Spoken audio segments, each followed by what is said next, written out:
Minister, thank you so much for being with us at the Global Technology Summit 2021. We appreciate your time. I want to start with a question on an issue of prevailing concern, which is public health. France, and your ministry in particular, has been at the forefront of the digitization of health inside of France. As you may know, in India, we're in the midst of creating something called the Unified Health Interface, an architecture that will deliver health or digital health to the nook and corner of this country. Can you give us a sense of what are the key objectives that you are pursuing, and if there's anything that India can learn from France? So thank you for having me first. I'm not sure India can learn a lot from France as far as digitalizing the state is concerned, because I know that the Indian state has been quite at the forefront of digitalizing, introducing single ID and things like that. But I would say, as far as France is concerned, the main difficulties that we've been having and we've been focusing on is how to, at the same time, ensure our citizens on the safety on their data and on not having the whole health architecture of tomorrow captured by private sectors, and at the same time being able to take the most from the innovation that is coming out of the private sectors. So that's what we've been focusing over the past months and years in France. Obviously, the COVID-19 crisis have been helping us to accelerate as far as digitalizing the healthcare system in France is concerned, because it has put a lot of pressure on public services and on the state side to move faster than we were doing previously. And we will be able, for instance, to deliver January the 1st, the first dedicated space for health data and storing and being able to store any health documents that we're having to the French citizen. So each French citizen will have its own space with a safe email address to discuss with its doctors, be it personal doctors at the hospital, and a safe storage place where it will have all its health-related documents going to the scan, going to the radio, going to the doctors, and so on and so on. And we will build on that in order to open an app store, a public app store with private application being available on that.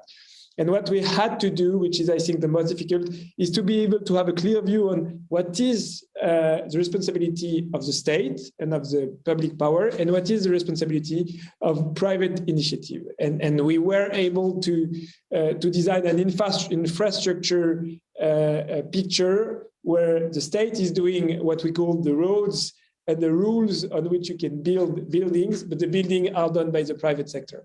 And that's why that was the trigger and the way we were able to advance. And the other game changer was the single ID within the healthcare domain that we were able to deploy all over the French ecosystem. Well, actually, that sounds a lot like what India is doing, because if you talk to technologists in India, they would argue that the government's building the highways and making that available to everybody else to build the lampposts and to build the cars and to build a variety of other commodities on top of that technology infrastructure. On the question of getting the balance right between regulation and innovation, can I just ask, from France's own experience, how do you guard against over-regulation? I'm not sure we always have the right balance in terms of over-regulation. I would say I always start from the fact that we are in a digital economy where the leader is setting the standard. So if you don't have any leader, you don't set any standard. And if you only speak and think in terms of regulation, then you're always lagging behind and always late in terms of how do you cope with the problems that are set. And I do believe that a part of the problem that we're having as far as protecting privacy and embedding and onboarding all the European values within the digital world is the fact that there is few or no European champions that are on the European scale. A lot of the services that we are using are American services I don't know, Chinese services to some extent. And so we obviously have to regulate the internet space. It's an economic and a democratic thing that is heavily needed. But if we want to be able to shape the future, we need to have stakeholders that are shaping the future and that are at the table of those who are shaping the future.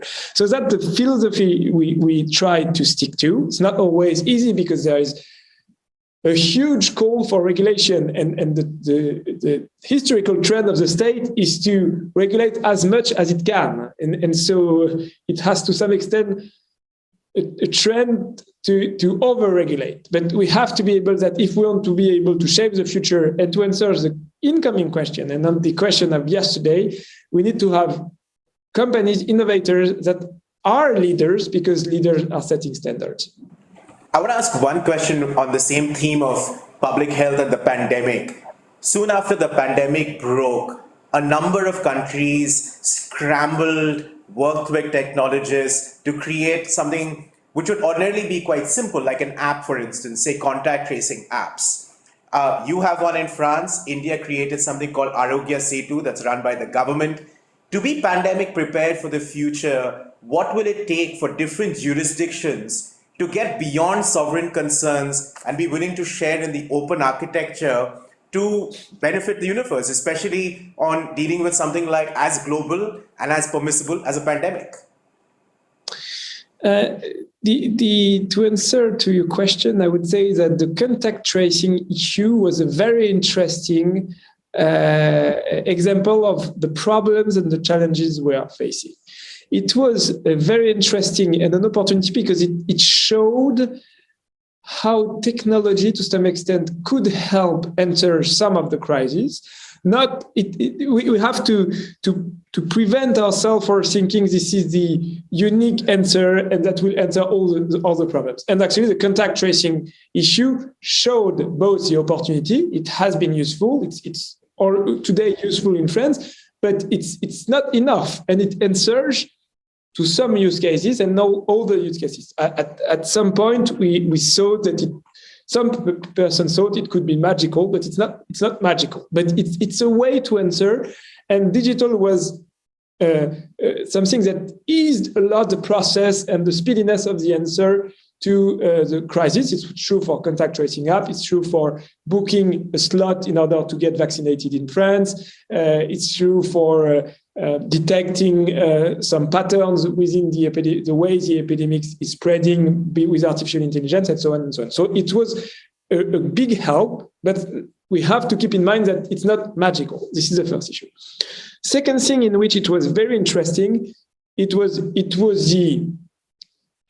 epitomizing the fact that to some extent, sometimes states have to be able to access infrastructure that today are in private hands. And we've seen the huge debate that European, but also worldwide countries had with Google and Apple, to name them, which have the hand on the way our cell phones are working. And to some extent, it's not acceptable that in such a pandemic crisis, oligopoly can shape the answer and decide what you can do or what you can't do. There is the question of how do we handle general interest in that areas. And it also showed how we need an international, to some extent, an open architecture response to those challenges. We saw, for instance, not for contact tracing apps, but for the QR code that in Europe we are using in order to prove the fact that you are vaccinated or you have you got a PCR test. There is each European country has its own solution, but it's interoperable between the European Union. So if I want to go to an Italian restaurant, I can show my French QR code, and there is an interoperability that makes the Italian restaurant able to check my French QR code.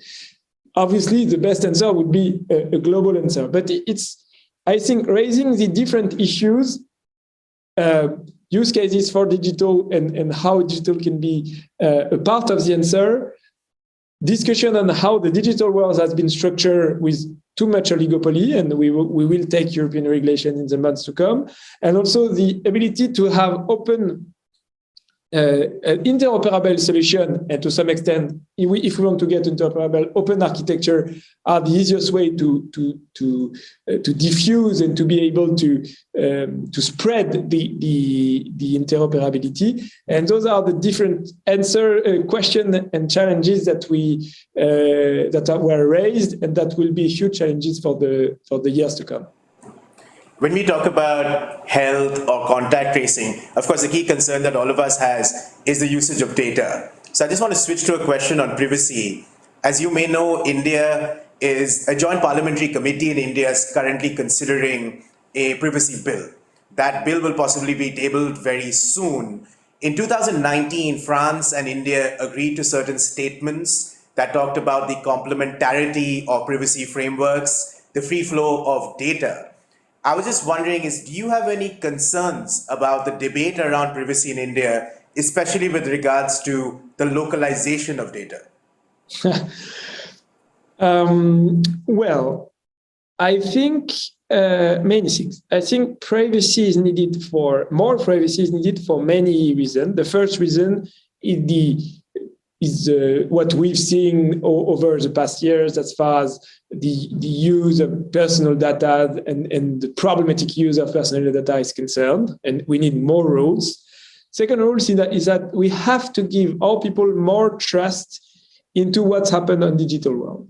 We cannot think that digital world is a complete jungle, otherwise we will have backlash on the digital world itself, and I do believe that we need more rules. And we have to ensure people that our values and the rules that are true offline are also true online. Otherwise, and it's from a more political and democratical point of view, but we will have problems in the years to come, and the unrest situation that we've been seeing in Europe with the Brexit, with the Yellow Vest movement in France, also comes out of the fact that digital is disrupting our societies and disrupting our government. Going back to your answer, I also think that there is a key question. There are two quick questions. The first one is being able to create a global level playing field, because otherwise, because the internet is a global economy, first issue. And second issue is enforcement. You have to, it's a nice thing to have a nice piece of legislation. It's another thing to have it enforced and enforceable. So you have, and sometimes the answer to the questions that are raised are not legal answers, but technical answers. And we have to, in a world where code is law, a part of the enforceability and the efficiency of the rules that we are designing are not within the text that we are writing, but within the implementation that we are designing. To some extent, the GDPR in Europe was a very interesting legislation. Enforcement can be improved, to put it mildly. This is first issue. And second issue is localization of data is not enough in the way the cloud economy is working, and the way, for instance, you have remote maintenance from other countries or other continents that are managing data that are on your soil. I think that one of the elephants in the room, to be straightforward, is the American Cloud Act. And so the approach that we had on privacy and privacy protection from a European point of view was to both have a technical but also a legal discussion. And if we want to ensure privacy and if we want to ensure data sovereignty, then we had to design legal and technical structure that could ensure our citizens, but also the state, that all the European data were not accessible by the Cloud Act, which was fostering a lot of, I won't get into details, but legal discussion between French and American companies and so on and so on. But I would say the main issue is enforcement. And this is requiring a different approach, a better knowledge on how the technical things are working, but also strengthening the public power ability to think implement and check what is in the law, because this is also another problem.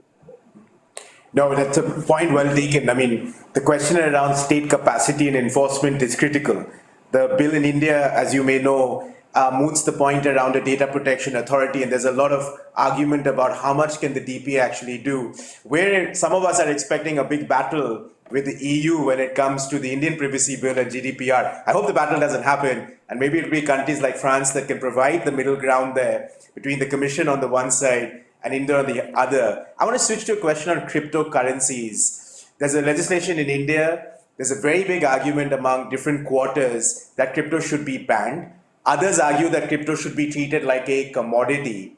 In France, if I'm not mistaken, you have a trial with a digital currency.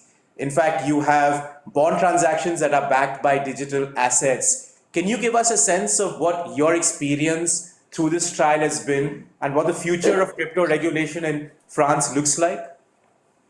So I'll give you my philosophy as far as crypto assets are concerned, and I do believe that the terms are important. I'm always speaking of crypto asset and not of cryptocurrencies for the following reason. I do believe that, to be a little bit rude and one-sided, a currency is going with a parliament and an army. And I mean the fact that being able to have the hand on the currency power was the reason why states were built. And I don't think that at the end of the day, there will be distributed currencies without any central banks. I do believe that we have been building a lot of institutions in order to better handle and better regulate the question of currency and the question of the monetary question. And this is for reasons. This is for reason because currency goes with trust, and trust can be decentralized. And there is a part of the issue that is handled by the way cryptocurrencies, crypto assets are designed. But there is a part that is irrational, and that it is a link with the trust that you have within an economy.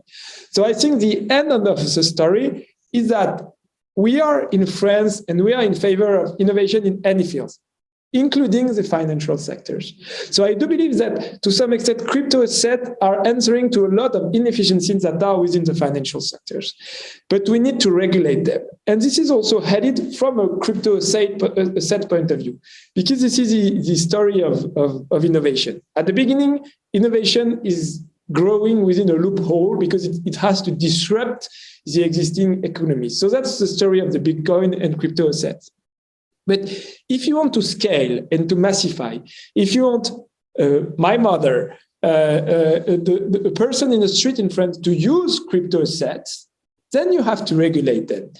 Otherwise, you only stick to early adopters. Early adopters can be a very, very big market, obviously, especially with the crypto assets, which are by sense globalized. But if you want to be able to scale and to allow those assets to really play their full potential and answer to the inefficiencies of the actual financial architecture, then you have to regulate that. Because you can't have an asset like the Bitcoin with Elon Musk tweeting, I like Bitcoin, poof, plus 20%, and then I like Dogecoin rather than Bitcoin, and poof, minus 20%. That does not exist within financial assets. So we are really favoring innovation, especially in particular in the financial domain.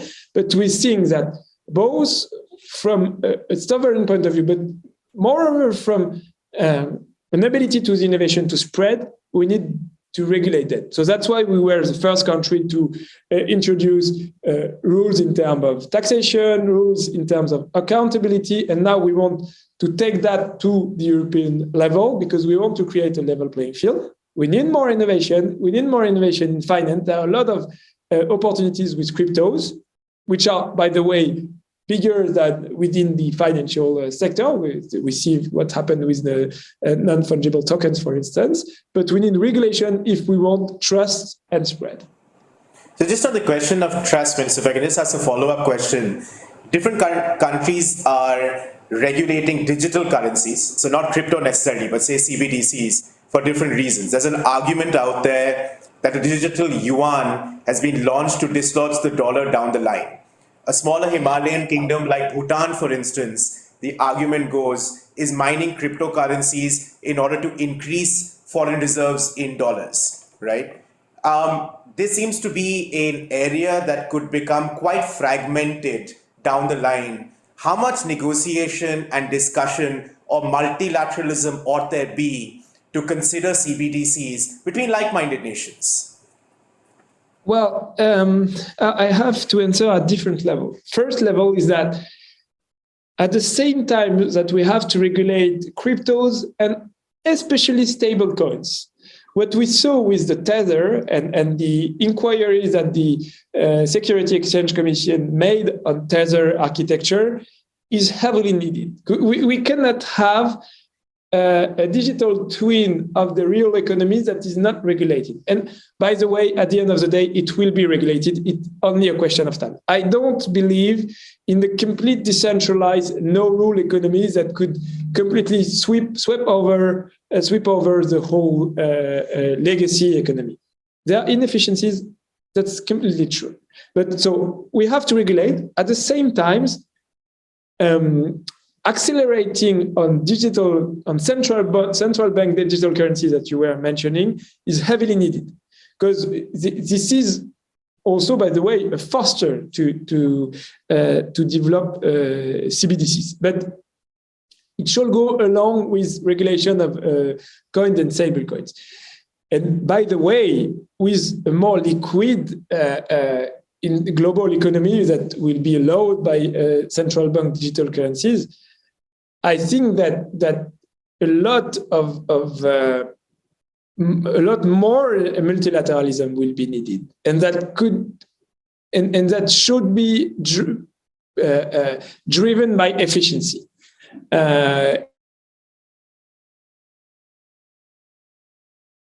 Multilateralism for multilateralism, but we will need a lot more discussions. But so far, I'm much more worrying about I would say, underlying economy that is developing quite fast with no insurance to citizens, like stable coins is a very interesting thing. Stable coins can have a lot of use cases, but this should be regulated. Having tethers without any I don't know the English word, contrepartie in France, I would say, no thing that you're balancing the value of stable coins like assets is something that is completely crazy. So we need to regulate that more. We need to accelerate on CBDCs, and that's a nice agenda for the months to come for the central bankers, but also for the state. It's also related to what we said a little bit before. I mean, this is putting a huge pressure on state to being able to improve their technical understandings and ability to understand and regulate, because this is raising questions that are at the convergence of legal question, sovereign question, but also technical question. And if you are not able to understand what you don't understand, and to begin with that, then you will be regulating a shrinking issue and not the real issue. This is exactly why we need to have you physically in Bengaluru when we do the Global Tech Summit. That's the whole idea of the summit, Minister. One last question, Ministers. You started the conversation talking about innovation ecosystems and how American companies have done so well. They've done so well that the rest of the world is left regulating them in different jurisdictions. In France, there's a big move towards high-tech growth and high-tech industries. Could you just tell us a little bit about how that is shaping up? So what's driving sort of getting high-tech industries to come to France? And is there a role for India? And I ask because much like the Silicon Valley, as you know better than I, in the city of Bengaluru, that is essentially our Silicon Valley. That's where the highways are being built. That's where the digital architecture is being built. So give us a sense about France's drive towards an innovation ecosystem and what role can India play there? And there are French companies like Capgemini or Atos that are quite present in India. Well, to give you what the main philosophy that is driving us. First thing is we are in an innovation economy. And we need a lot more innovation. This is true from an economical point of view, obviously. If you take the 10 biggest market capitalization, 8 out of 10 are tech companies, 6 out of 10 did not exist 25 years ago. So newcomers are setting the standard and are making innovation worldwide, and 0 out of 10 are European. So that is, I think, embodying all the challenge that we have. That's why France, under President Macron's presidency, has been laying the emphasis so much on innovation, but also newcomer in innovation. And this is true from an economical point of view. This is true as far as all the challenges that our societies are facing are concerned. Climate change, shortage on food, aging society, demographic pressure, and so on and so on. All those questions, we have to be able, obviously, to modify the way we consume, the way our societies are working, but we need more innovation. This is why we want to invest into technology, and we want to invest into, for instance, energy, but also the food of tomorrow, but also how do we answer to healthcare situation by technology and by startups. And I hope that India can play a role there. I mean, France has a history with India when it comes to tech. I was just preparing for this interview, reading the history. There's a first agreement, the first tech agreement was signed in the 1970s. So we're in 2021. So there's a long lineage of France and India working together, which hopefully you can talk to us more in person next year in Bangalore, where you can use a French QR code in an Indian restaurant inside of Bengaluru. That's the hope. But Minister, thank you so much for being with us at the Global Technology Summit 2021. Thanks a lot. Thank you. Thank you so much, Minister. Thank you for your time.